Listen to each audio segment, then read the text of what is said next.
ছবি আরো 3টা পাঠাইছি ভাই, কিন্তু বেশি তোলা যাইতেছে না।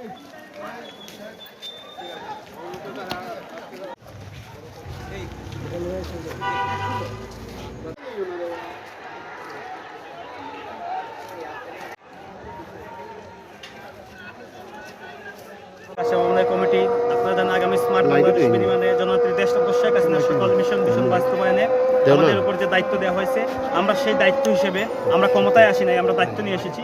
সেই দায়িত্ববোধের জায়গা থেকে আমরা বিশ্ববিদ্যালয়ের প্রেসিডেন্ট সেক্রেটারির নেতৃত্বে আমরা নতুনভাবে আমরা কর্মী সভার আয়োজন করেছি সংগঠনকে গতিশীল করার জন্য।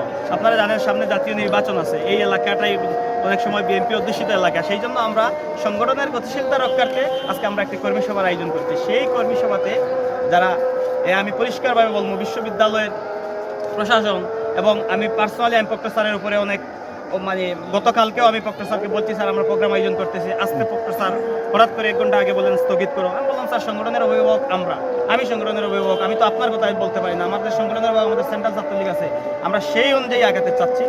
সো আমরা সেই জায়গা থেকে আমরা এখনো কন্ট্রোল করার চেষ্টা করতেছি। তবে আমি ছাত্রলীগের সভাপতি হিসেবে আমার দায়বদ্ধতার জায়গা থেকে অনেক কষ্ট পেয়েছি। এইরকম বিশৃঙ্খলা পরিবেশ আগে কখনো বিশ্ববিদ্যালয় ছিল না। ইদানিংভাবে আমাদের কমিটি আসার পরে 3 মাস আমরা অনেক সুন্দরভাবে চলেছি। আপনারা দেখবেন অনেক প্রোগ্রাম, আজকে যারা বিশৃঙ্খলা আমাদের অনেক সুন্দর প্রোগ্রাম ছিল, কিন্তু এই কয়েকদিন যাবৎ আমাদের আপনারা আশা করে বুঝতে পারছেন এখানে অনেক ধরনের ইন্ধন চলতেছে। আমরা আমাদের দায়বদ্ধতার জায়গা থেকে আমরা সর্বোচ্চ চেষ্টা করতেছি। মূলত এটা হচ্ছে আন্তঃহলের যে নির্বাচন, ওইটাকে কেন্দ্র করে 2টা গ্রুপ হয়ে গেছে, গ্রুপের মধ্যে উত্তেজনা বিরাজ করছে। এটা শুনে আমরা এখানে এসেছি। আপাতত মনে হচ্ছে এটা শেষের দিকে, শান্ত মনে হচ্ছে।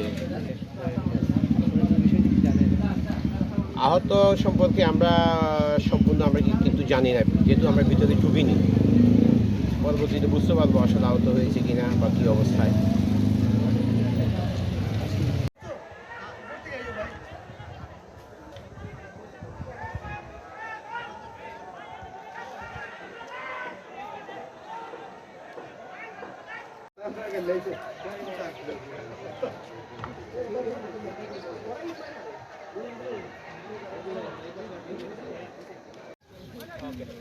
Back.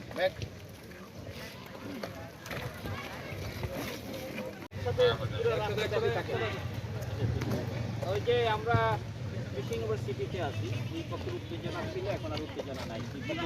দেওয়া থেকে শুরু করে সাংগঠনিক কোনো কার্যক্রম এইভাবে মানে এটা সাংবিধানিক নিয়ম বা সাংগঠনিক নিয়ম, ছাত্রলীগের সাধারণ নেতৃবৃন্দ যারা আছে, মানে পোস্টের নেতৃবৃন্দ, সেন্ট্রাল নেতৃবৃন্দ, তাদের সাথে বসে জরুরি সভার ভিত্তিতে যে কোনো সিদ্ধান্ত নেওয়া উচিত, এবং এভাবে করলে ছাত্রলীগের সাংগঠনিক বিধিবিধান অনুযায়ী এবং নিয়ম রক্ষা হয়।